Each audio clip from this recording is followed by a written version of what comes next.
This is Davis Bates, and he's a wonderful storyteller, yarn weaver, musician, and he's going to entertain us today. And he comes courtesy of a grant from the Lunenburg Cultural Council, which is supported by the Massachusetts Cultural Council. I remembered that. Yes, that was good. And I just want to say, too, you know, today is 9/11, and we all know that. Just a little remembrance for those, and enjoy the show. Thank you. Take it away. You're welcome. So, you now know my name, Davis, but my mother taught me when I was growing up that introductions are a two-way street. And I still do some of the things my mother taught me. In fact, she says I do more of them now than when she was trying to teach me. And this is one of them. I like to know who everybody is, but if we go one by one, you'll get to hear less stories and sing less songs. So to save some time, on the count of 3, everybody just say your name. Ready? Here we go. 1, 2, 3. Nice to meet you. Now, I may not remember all those names. It's a lot to learn at once. If you have to remind me later, don't take it personally. But now that we know each other, I can give you some stories. I'll give you some songs. Everything I give you, I'm not going to take back. You get to keep them and give them to somebody else. And I was thinking on the way here, I'm not going to sing this whole song because it's about wailing and it's a little bloodthirsty. But the chorus is great. And I was thinking, this is actually the first sea song I ever heard from my dad. Because when I was growing up, I had a bedtime until I was in 3rd grade at 7:30. That's when you're supposed to be in bed. And then we were read to the Wizard of Oz books or the Winnie the Pooh books. Then the lights would go out and my mom and my dad would sing to us. And my dad sang this song to me probably when I was a baby. And the chorus goes like this. I'll teach you the line one at a time. We'll get our feet wet, so to speak, really quickly in singing along. And I should say this is folk music. There's really no such thing as a wrong note. So do not be shy about this. Have fun with it and just sing. Here's the first line. Blow ye winds in the morning. Try that part. Ready? Blow ye winds in the morning. The next part goes. Blow ye winds hi-ho. And this is where they would throw their... you just throw your voice up at that note. And sometimes you hit it, sometimes you don't. It's not a big deal. Ready? Here we go.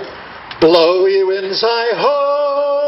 And the next part goes, haul away, run in gear, haul away, run in gear, and blow, blow, blow, blow, blow, blow. So let's sing that all the way through. Ready? This is the chorus they would sing as they were doing whaling. Ready?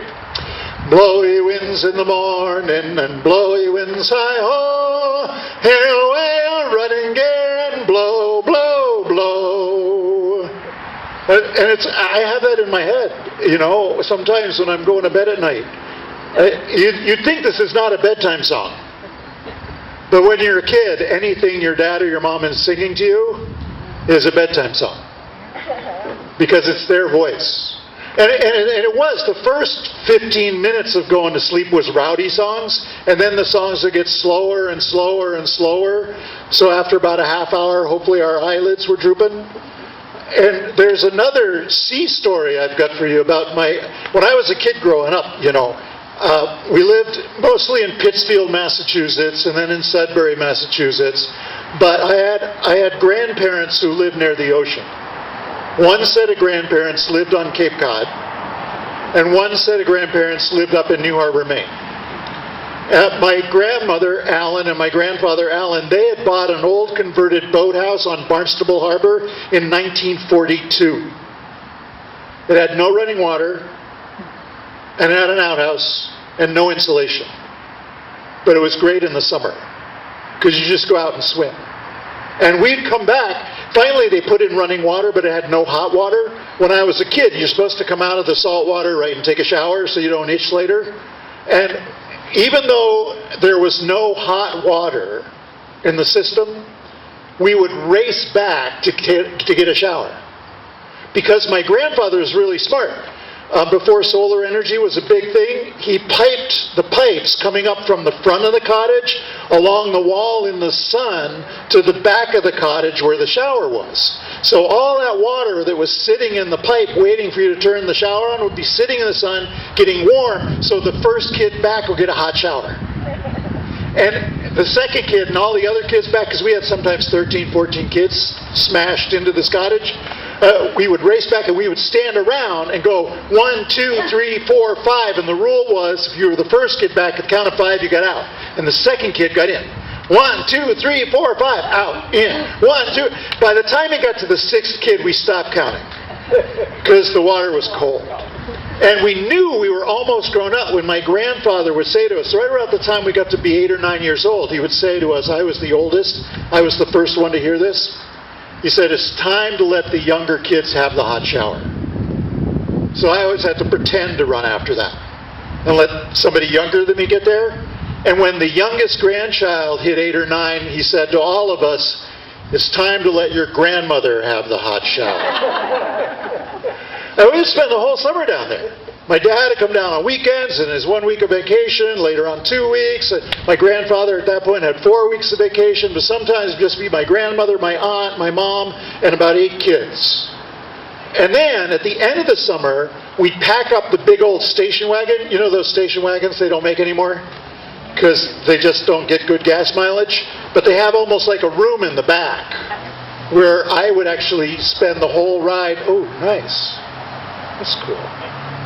Heard about the concert. I would spend the whole drive up to Maine going to visit my grandparents, the other grandparents, Grandma and Grandbates, because we go up there for the last week before school. And I love going up there because there were rocks and they were laid on the ocean, and I would crank open the window next to my bed. You know those windows that kind of there's a crank and they come open? I would crank it open and I would listen to the sound of the waves on the rocks as I go to bed at night. And I'd be so excited to be up in Maine, I would wake up at 6 o'clock in the morning. And do you think my grandparents, my mom and dad wanted to get up at 6 o'clock in the morning when they're on vacation? No. I would not go to their room. That'd be a mistake. I'd go to Graham and Graham's room. I'd knock on the door. I hear Graham's voice from inside going, is that you? And I go, yep. And he'd say, are you up? And I'd say, yep. He'd say, okay, let's get dressed and go for a walk so we don't wake everybody else up. And quietly, we get dressed, we go for a walk. Sometimes we walk along the ocean. Sometimes we go across the street, because across the street there was an old logging road going off into the woods, and not too far along that road was an old car that somebody had just driven into the middle of the woods and left there. So long ago there was a tree trunk this big around growing up through the back of the car. And the windows of the car, they'd been shot out by hunters. The doors of the car were gone, the hood was gone, the engine was gone, the wheels were gone, but the seats were still there. And the steering wheel, and the stick shift. And we get to the car, and Grampy'd look at me and he'd say, do you want to go for a drive? And I would say, he'd say, well, why don't you drive? I've been driving a lot lately. I get in, I sit down, I pretend to start up the car. Sometimes it didn't start right up. It had been a few months since I started it. You know how cars are. Well, I would try, but it wouldn't start up. I'd go, I'd have to get out of the car. I'd go open up the hood that wasn't there, look at the engine that wasn't there, move some wires that weren't there, close the hood that wasn't there, get back in the car. It would start right up. It's the only time I've ever been able to fix a car that easily. It was when I was 6 years old. And Graham would say, hey, now you got to start it. Where do you want to go? And I might say, Alaska. I want to go to Alaska. He'd say, great place to go. Start driving. And we would pretend to drive all the way across the country. Tell me you saw when we got to Alaska, mountains, grizzly bears, and then he'd say, let's go someplace else. Where do you want to go now? And I might say, Africa. I want to go to Africa. He'd say, great place to go, but you better roll up the windows. It gets pretty wet going from Alaska to Africa, and I pretend to roll up the windows, and then we pretend to drive under the water. Tell me everything we saw under the water: whales, sea turtles, sharks. We would drive a little bit faster when we saw the sharks, and then we'd come up into Africa. Tell me what we saw there: mountains, grasslands, deserts, people, cities, animals. And then he'd say, are you getting hungry? And what do you think I'd say? Yeah, I was always getting hungry when I was a kid. My mom said that it was because my leg was hollow. I never actually opened it up to find out. I just took her word for it. And we drove back and home and had get something to eat. You know, another reason I loved going to Grandma and Gramps' house when I was a kid, you're not going to believe what they had at their house. They had, you're not going to believe this, they had a color TV set, which is no big deal these days. But this was in 1961. They had the first color TV I ever saw. Our family, my mom, my dad, my brothers and I, we were still watching the black and white TV that they were given when they got married in 1954. But Grandma and Grandpa had the first color TV. It was, the color's a little weird. You'd be watching it and people's lips would turn bright purple. And you have to get up and fiddle with this little dial they don't even make anymore called the tint control. It just as you sat down, another tube in the TV would warm up and people's faces would turn green. Light green or dark green, but depending on their complexion. But still it was in color. At night we'd be watching it like this. And Grandpa would say, hey, it's time to go to bed. We go, no, we got to watch TV. It's in color. We've never seen color before. And he'd say, look, if you get in your pajamas quick and get into bed, I'll tell you a story. And we would jump up, we'd run, we'd turn off the TV, we'd run, get in our pajamas, brush our teeth, get into bed, because Gramp told great stories. And one night, I remember him telling this story about Woody Woodpecker. You know who Woody Woodpecker is, right? The bird with the red head, cartoon character, yellow beak, gets in all these crazy fixes, and he has a laugh, which you don't often get to do in public because people make assumptions, but it's safe now. It's very therapeutic, actually. There's safety in numbers. We're all going to do it. On a count of three, Woody Woodpecker's laugh. Ready? Here we go. 1, 2, 3. Ha, ha, ha, ha, ha. You got it. My grandfather said that famous cartoon character with that laugh used to live right next door to my grandparents. We were really impressed. Famous cartoon characters. And ABC, yeah, he lived in a 2-story house just up the coast. At least he did until just before you kids started to come up here, said Graham. And one day, Woody Woodpecker was out working in the garden. Got the knees of his pants all grass stained. Knew he ought to wash the clothes quick before the stains set in. So he went inside, upstairs to his bedroom, said Graham changed his clothes, took the dirty clothes downstairs in the basement, where the washing machine was, put in the dirty clothes. Got down a full box of laundry detergent, opened it up, measured a cup, put it in, and then he thought, these clothes are really dirty. And Gramp said, Woody Woodpecker looked on the side of the box, and it said, right there, it said, for really dirty clothes, use extra soap. Oh, good idea, said Woody Woodpecker, and he put in a second cup. Well, maybe 3 would be better. No, 4. 5, 6, 7, 8, 9, 10, 11, 12, 13, 14, 15, 16, 17, 18, 19. And he would have put in a 20th, but he said, these are the dirtiest clothes I've ever seen. Maybe I ought to just use the whole box. And Graham said he put that whole box of laundry detergent in the washing machine, tossed the empty box over his shoulder, closed it up, turned it on, and then Graham said he went up on the 2nd floor to do some spring cleaning, open the windows, air the place out. It didn't take long, said Graham, before Woody Woodpecker heard, coming from down in the basement, this sound. Boom, boom, boom, boom, boom, boom. So what's that? Ran downstairs, down in the basement. There was the washing machine inching its way across the cellar floor like this. And the lid was going bloop, bloop, bloop, and soap suds were popping out of the machine. There was already 1.5 foot of soap suds on the cellar floor. And Graham said Woody Woodpecker, crazy as he was, knew how to shut the machine off. He tried to get to it, but he slipped in the soap suds and fell face first. Bloop! He'd have to slip and fell backwards. Oh! The soap suds swept him off his feet. He was now floating on 3 feet of soap suds, then 4, 5. They pushed him up the stairs. Boom, boom, boom, boom, boom. Right out the cellar door. He tried to get to a door or window to get out, but he couldn't. He kept slipping, falling, sliding, swirling around and around. Soap suds poured faster and faster out of the cellar door. They filled up the 1st floor faster than they filled up the basement. Carried him up the stairs. Boom, boom, boom, boom. Up on the 2nd floor. And it's a good thing, said my grandfather, that Woody Woodpecker had been doing his spring cleaning. And a couple windows were open. Or I don't know what would have happened. The soap suds finally carried him till he was right next to one of the windows, and then they popped him out the window. And then he was on a waterfall of soap suds going down the side of the house, and then he was on a river of soap suds going across the lawn and across the rocks. And finally, on an island of soap suds, Woody Woodpecker floated out to sea. And we said, "How to get back?" And Gramps said, No, that's another story.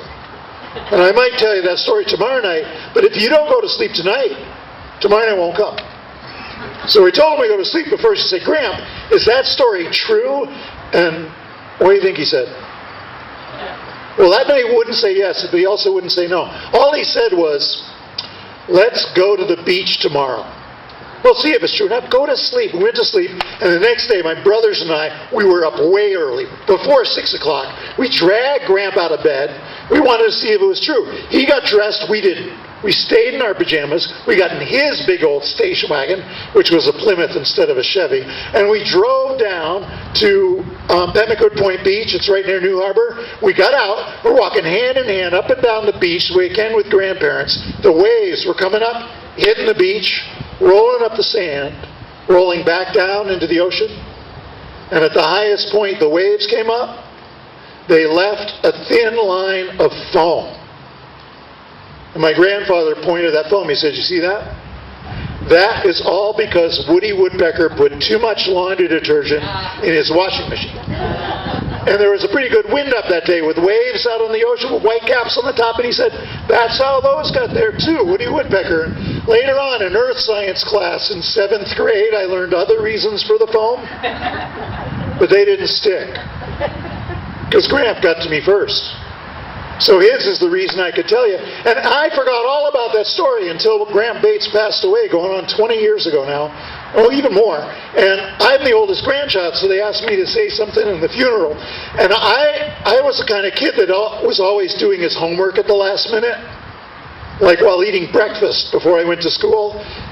And sometimes those habits don't change. So I was driving up to Maine. I was thinking about what to say, but I hadn't written anything down. And then I'm sitting in the church, and I'm thinking about what to say, but I hadn't written anything down. And then I'm standing up in front of the church, and I'm thinking about what to say, but I hadn't written anything down. And all of a sudden, I remembered his face in the doorway with the light on it when he told that story about Woody Woodpecker.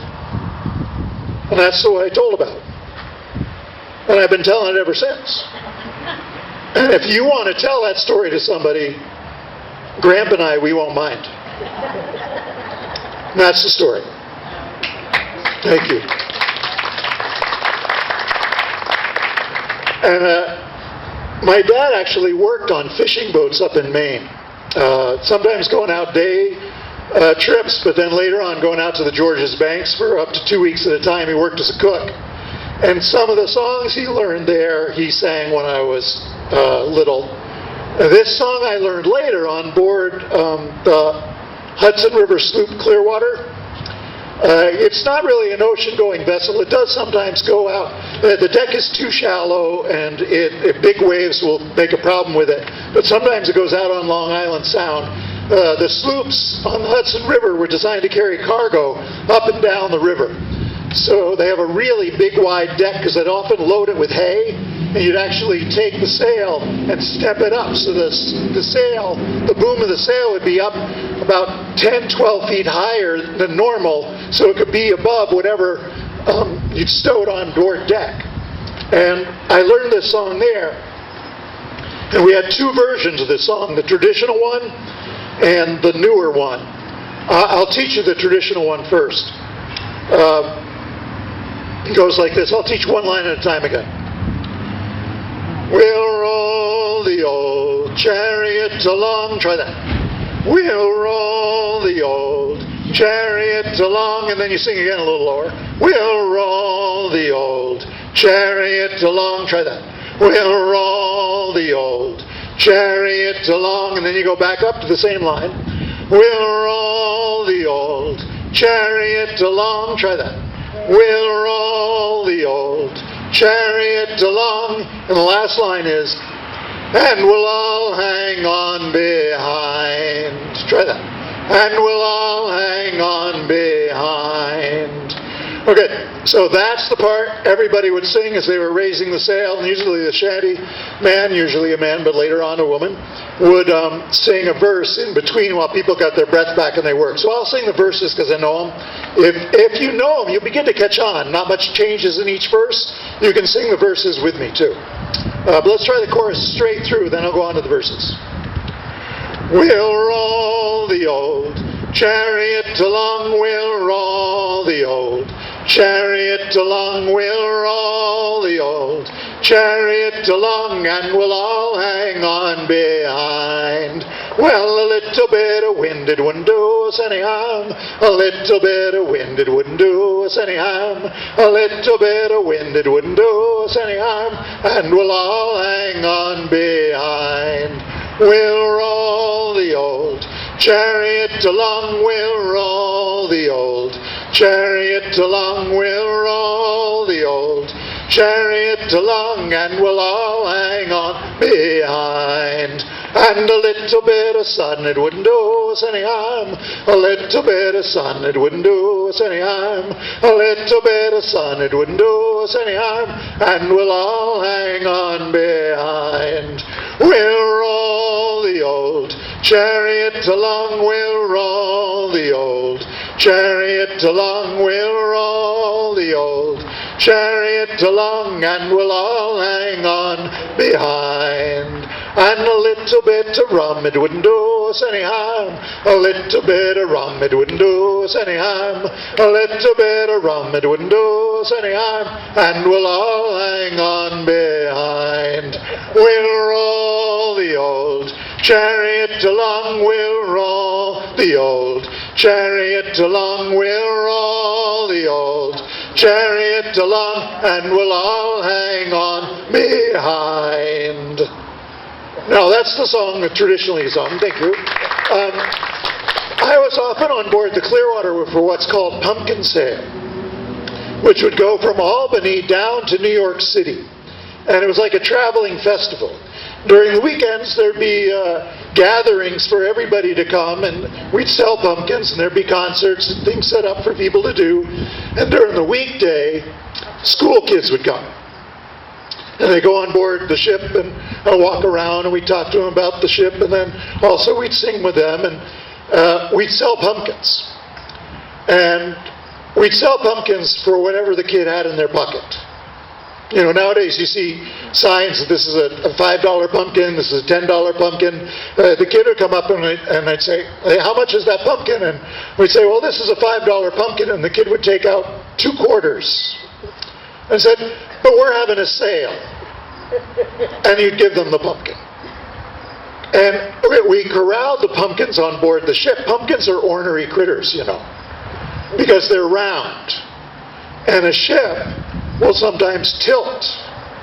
And a round object on a tilted ship will roll.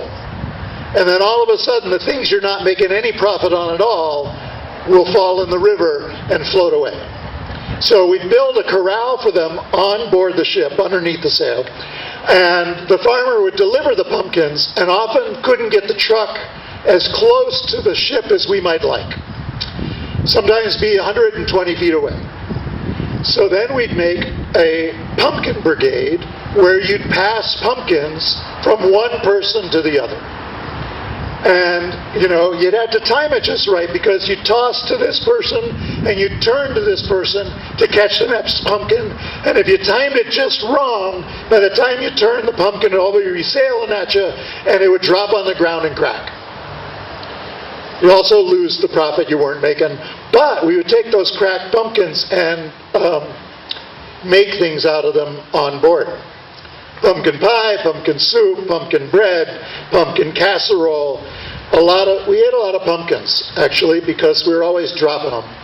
And we adapted this song to sing while we were passing pumpkins. We started to sing this instead.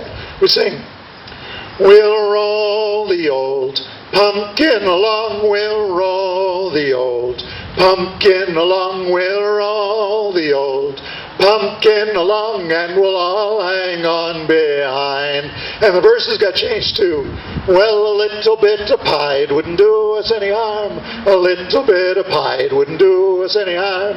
A little bit of pie, it wouldn't do us any harm. And we'll all hang on behind. Or soup, or bread. That's the way it is with the folk process, you know. That's the way with these songs. When they were working with them, if they wanted to change them for whatever reason, they would. You know, when they get put down in a book and then later on you learn it, it comes out of a book, it's not quite as live as it was when they're actually doing it. They changed this song, actually. I told you I used to go to Cape Cod. This is a sea shanty from Cape Cod that also has different versions from different places. It's called Cape Cod Girls, but there's a version of it called New York Girls. There's a version of it called Jersey Girls. It depends on where you were shipping out from. The chorus for this, I got to sing the first part in my head. Okay. Your part in this, I'll do this all with you. I'll sing a line. This is a little bit different than the others. I'll sing a line, then we'll sing a line together. Then I'll sing a line, and we'll sing a line together. All right? So, I'll sing a line, and then we go. Heave away, haul away. Try that part. Heave away, haul away. And then I'll sing a line and we go. Bound for South Australia. Bound for South Australia. You got it. And you'll get the hang of it as we go along. All right?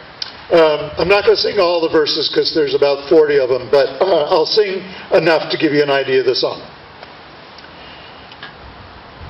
Cape Cod girls don't need no combs. Heave away, haul away. They comb their hair with codfish bones. Bound for South Australia.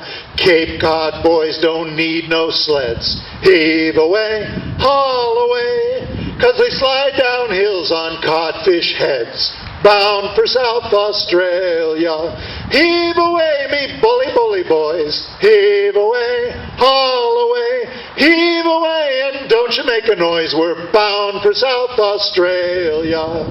Cape Cod mamas don't bake no pies. Heave away, haul away. They feed their children codfish eyes. Bound for South Australia. Cape Cod doctors don't need no pills. Heave away, haul away. They feed their patients codfish gills. Bound for South Australia. Heave away, me bully, bully girls. Heave away, haul away. Heave away, and don't you lose your curls. We're bound for South Australia. That's the song. And when I first became a storyteller, I did a lot of theater in high school and college. And then when I got out of college, I did what a lot of people who do theater in college do. I washed dishes in a restaurant. And I also like living in the country. And it's hard to do theater if you're living in the country. Usually you go to a city. Cities for me are okay to visit, but I get kind of tired if I'm there for longer than a week. There's too much going on, and it tires my brain out. So then I got to go back to the country. And I was out in the country figuring what I'm going to do, and a mom of a friend of mine was a storyteller. And I liked what she did, so I started learning how to tell stories.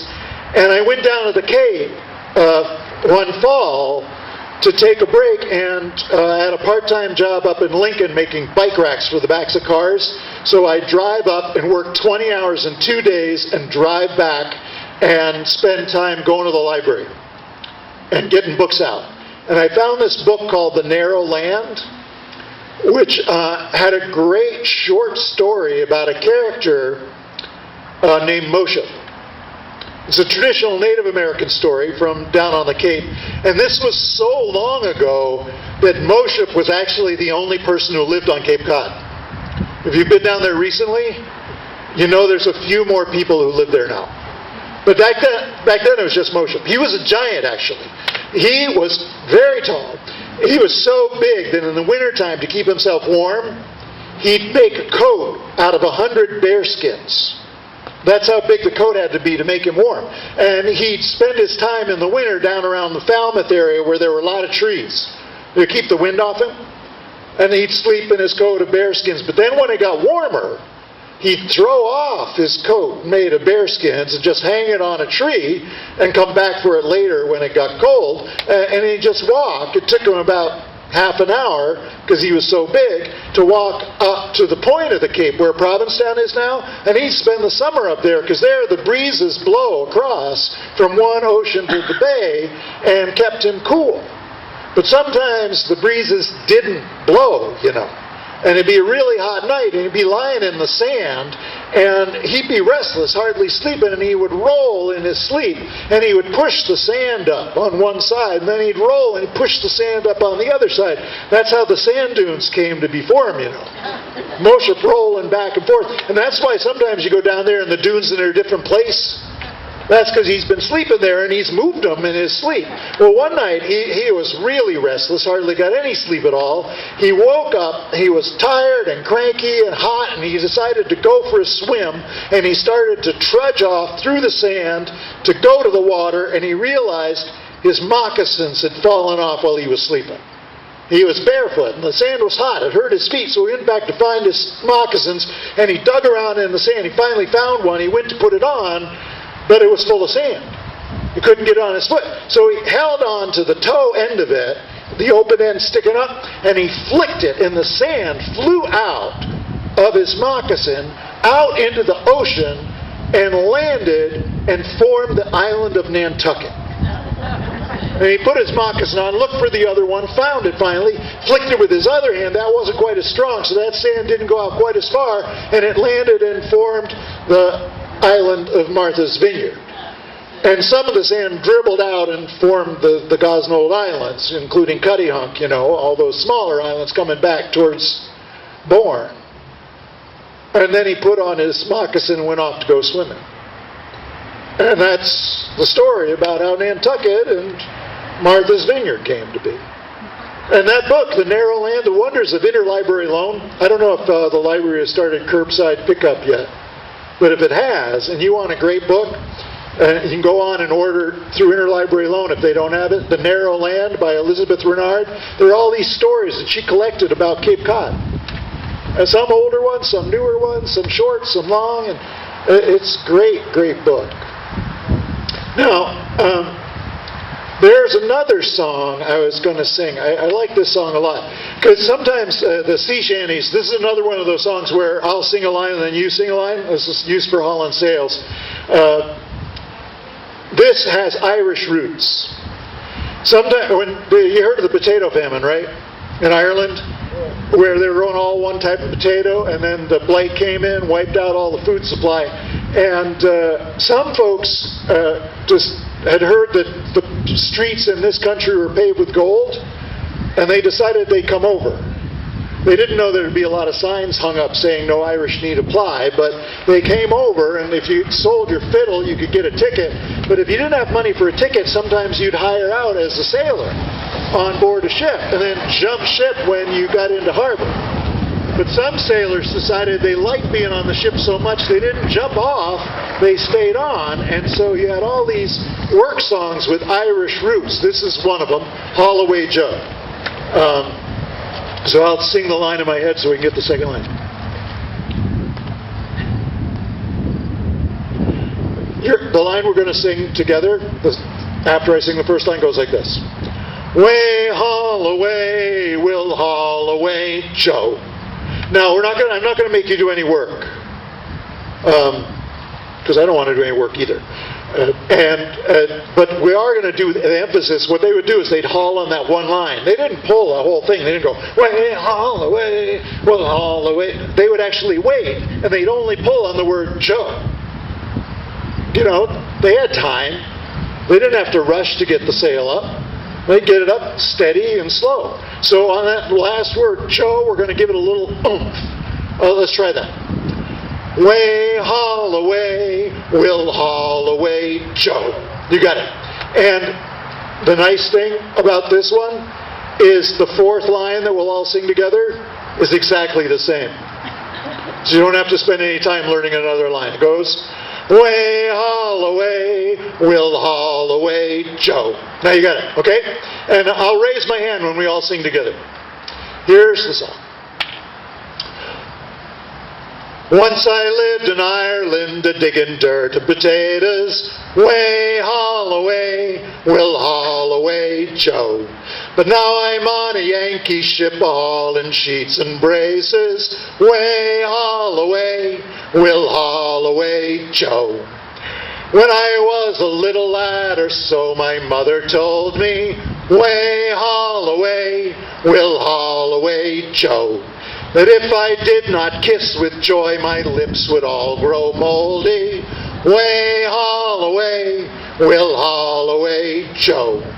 Once I knew an Irish girl, she nearly drove me crazy. Way haul away, we'll haul away, Joe. But now I know a Yankee girl, she is pretty lazy. Way haul away, we'll haul away, Joe. King Louis was the king of France before the Revolution. Way haul away, we'll haul away, Joe. But then he got his head cut off, which spoiled his constitution. Way haul away, we'll haul away, Joe. Way haul away, we'll haul away together. Way haul away, we'll haul away, Joe. Way haul away, we'll haul for better weather. Way haul away, we'll haul away, Joe. That's the song. Thanks for singing. That was great. That was great. Now, that would be sung working. Sometimes these work songs would actually become folksal songs. You'd have a 12-hour watch or an 8-hour watch usually, depending on how big your crew was, how far you were going. And then when you were off, you'd be sometimes down in the forecastle doing mending, sitting around, playing cards or sleeping. And you'd sometimes have songs that'd be sung down there that were called folksal songs. And some of those were ballads. Some of them were sea shanties that people liked, work songs. They liked so much they'd bring them down there and sing them even when they weren't working. Some of them were songs that had nothing to do with the ocean, but were just songs you knew from before you'd shipped out and you liked a lot, like this one. If you were Irish, you probably knew this song, or if you were Scottish, you probably knew this song. And one of the reasons I do this song is because it's fun and it gives me the excuse to play the spoons.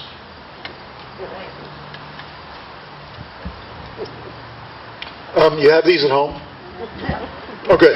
I'm going to give you a short lesson on how to play music with spoons. You don't have to take notes. There are YouTube videos about this. You can look up online. And the first thing about playing music with spoons is if anybody in the room has a headache, it's a really good idea to go to another room. The other thing is you use flat handle spoons. The round handle ones with those little kind of rivets in the middle to keep the two pieces, they don't work very well for this. The flat handle one, you put one between your first finger and your second finger like that, right? And the next spoon goes between your first and your second finger like that. See how they form a long V? Yeah, you tuck the point of that V right into the palm of your hand and then close your fist around it. Everybody's hand is different and different size spoons will be differently, but you get them so they're about that far apart, and then you tap them on your knee like this or your hand. You get different sounds depending on what part of your body you tap apart. You put your hand up above your knee, go back and forth. Run them across your fingers like this. Sort of the Lone Ranger effect, which dates me a little bit. Then you can combine the different movements and sounds.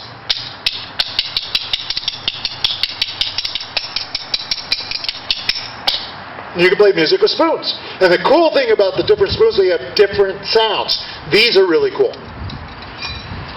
I went to Hampshire College, and they now have a farm there, and they do a lot of recycling, a lot of composting. They're really into composting. I went back for a reunion. Hampshire is celebrating its 50th anniversary and its 51st year, so we have another one coming up. We're weird. And they use compostable spoons, so they can put everything in the farm compost, and they're made out of corn, so they have a really cool sound.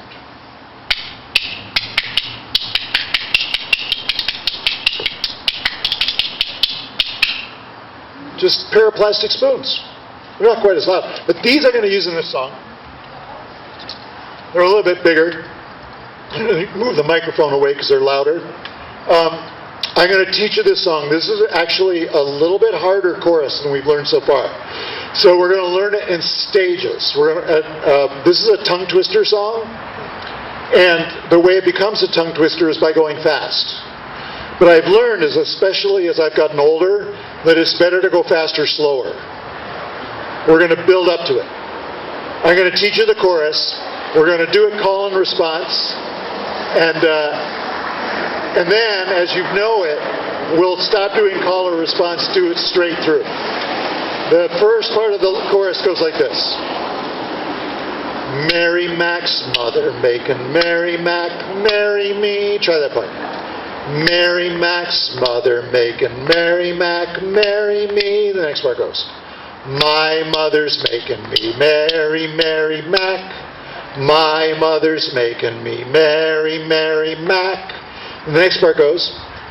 So I'll have to marry Mary to get Mary to take care of me. You can tell this is an old song from that line. Let's try that. So I'll have to marry Mary to get Mary to take care of me. And the last part goes, we'll all be making merry when I marry Mary Mac. We'll all be making merry when I marry Mary Mac. You got it. All right? Now, each time, the first two times, there are 4 verses to this. The first 2 verses, when we do the chorus, we'll do call and response the same way we just did it. All right? So you get a good chance to learn it. By the time you get to the 3rd verse, you'll know it enough so we can just do it straight through. We won't do it really fast. We'll do it a little bit faster, but not too fast. And then by the time we get to the 4th one, we'll do it a little bit faster. And at the end, we'll have fun with it. All right? And I'll call and response, but after the first verse. Here's the first verse. There's a nice wee lass, and her name it is Mary Mac, make no mistake. She's the one I'm going to take. A lot of other fellas want to get up on her track, but if they do, they're going to have to get up early. Now the chorus, not that fast, we'll slow it down. Call and response. If you want extra practice, you can sing each line twice. It's okay. Mary Mac's mother making Mary Mac marry me. Mary Mac's mother making Mary Mac marry me. My mother's making me Mary, Mary Mac. My mother's making me Mary, Mary Mac. So I'll have to marry Mary to get Mary to take care of me. So I'll have to marry Mary to get Mary to take care of me.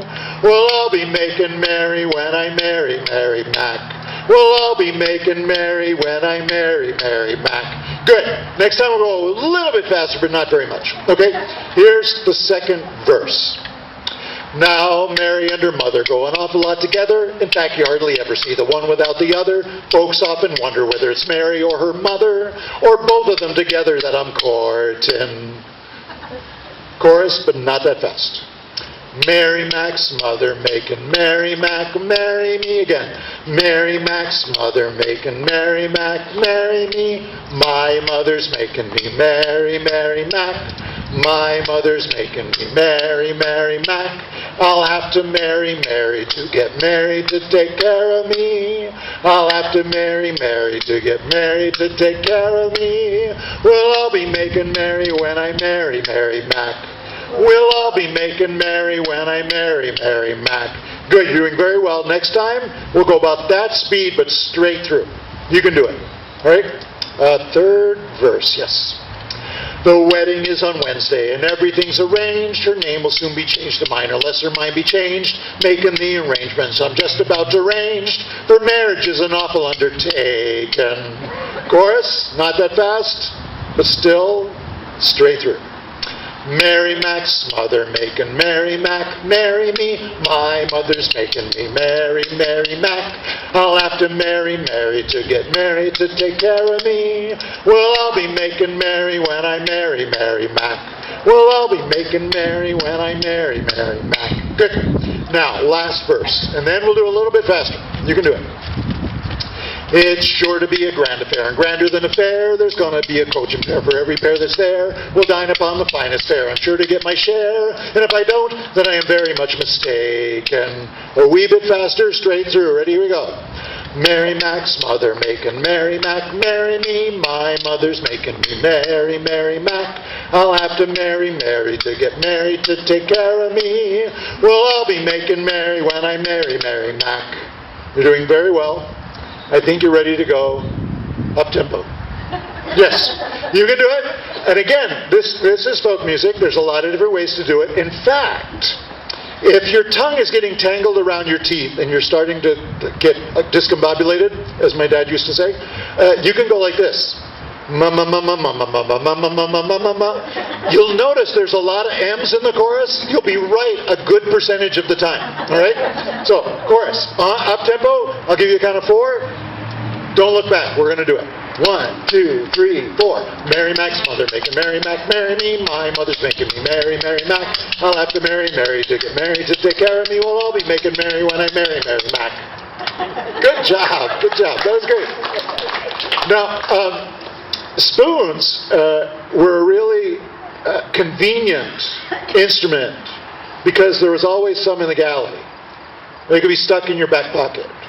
The other instrument that I can't play because I'm not coordinated enough was a squeeze box, because they were small and they would fit into your trunk, and they're definitely designed for singing down on the forecastle. But spoons are great. You just tuck them in your back pocket, take them out, play along.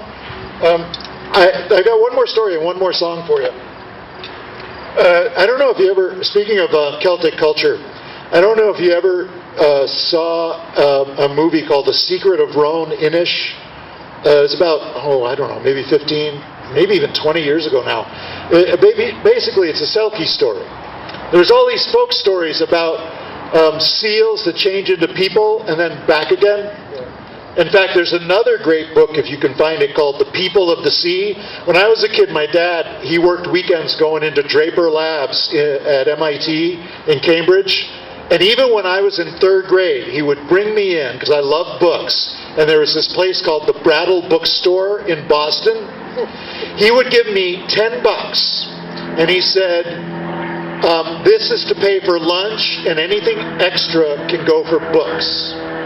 There was McDonald's nearby, and at that point, hamburgers were 25 cents, or 50 cents, I can't remember what.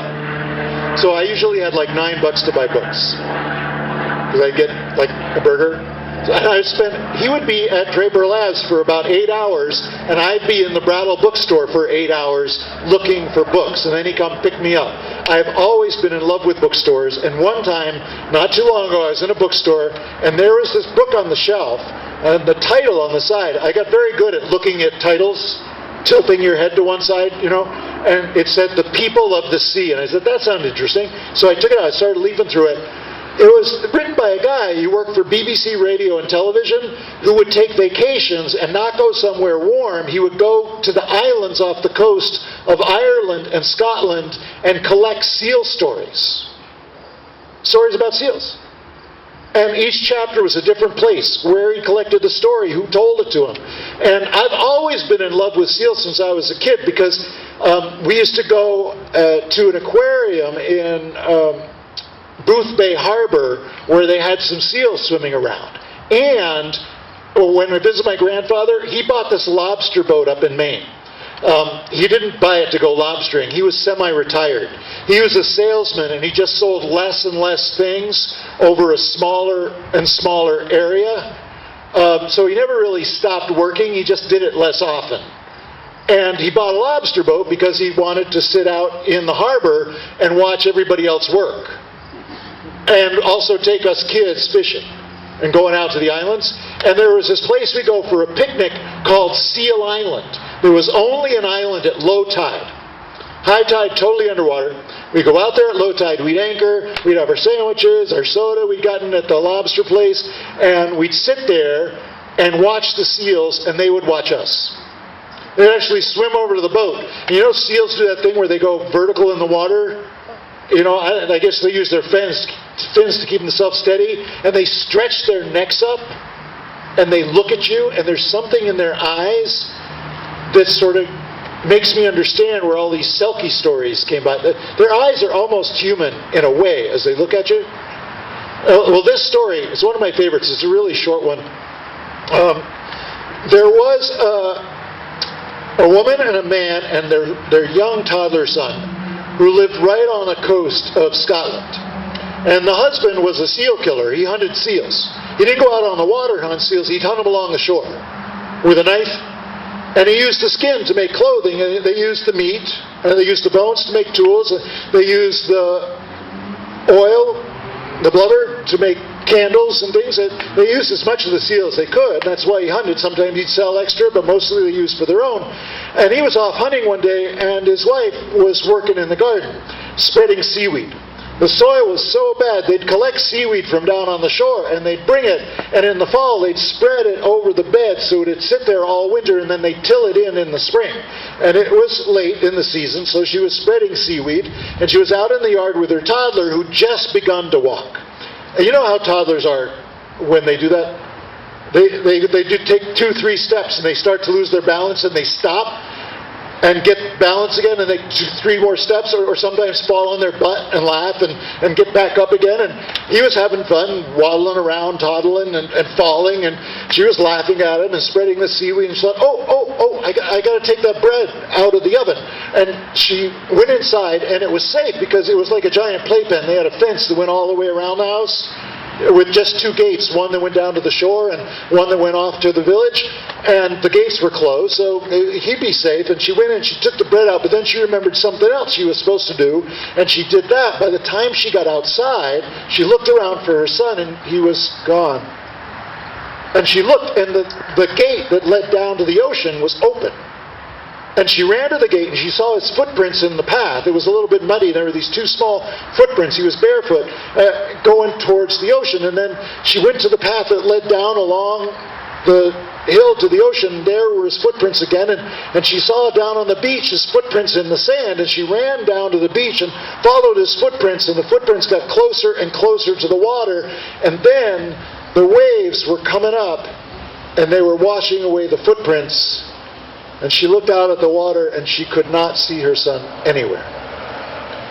And she just knelt down in the sand, and she started to cry. And she cried so hard that she couldn't cry anymore. I don't know if you've ever seen that or done that yourself. She just needed to take a breath. She'd been crying so hard, and she stopped crying to take in a breath so she could cry some more. And when she stopped crying to take in that breath, it seemed like her crying kept coming from at the end of the beach, beyond the beach, where there was another small cove. And she stood up, and tears streaming down her face. She walked over to where the sound was coming from, along the beach, and she got to the rocks, climbed up over the rocks, looked down in the small cove, and there, on that small curved beach of that cove, there was a mother seal and 2 twin seal pups on the sand. And playing with those seal pups was her son. And she ran down those rocks and ran to her son and picked him up and held him just tight enough so he'd know how glad she was to see him but wouldn't get scared. And then she looked at the mother seal and she said,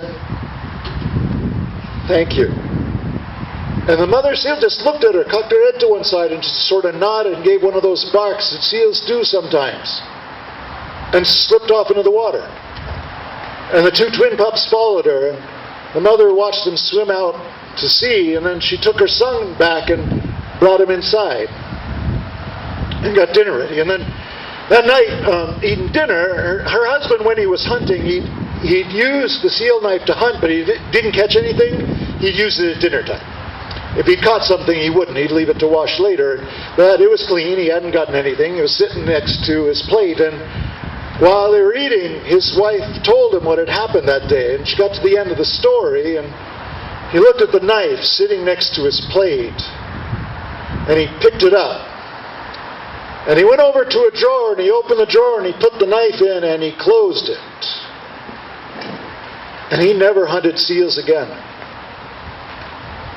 And that's a true story from Scotland, from the people of the sea. No, as I said, you're welcome to take any stories I told, tell them to somebody else, or your own stories about the sea when you were down by the ocean and something happened.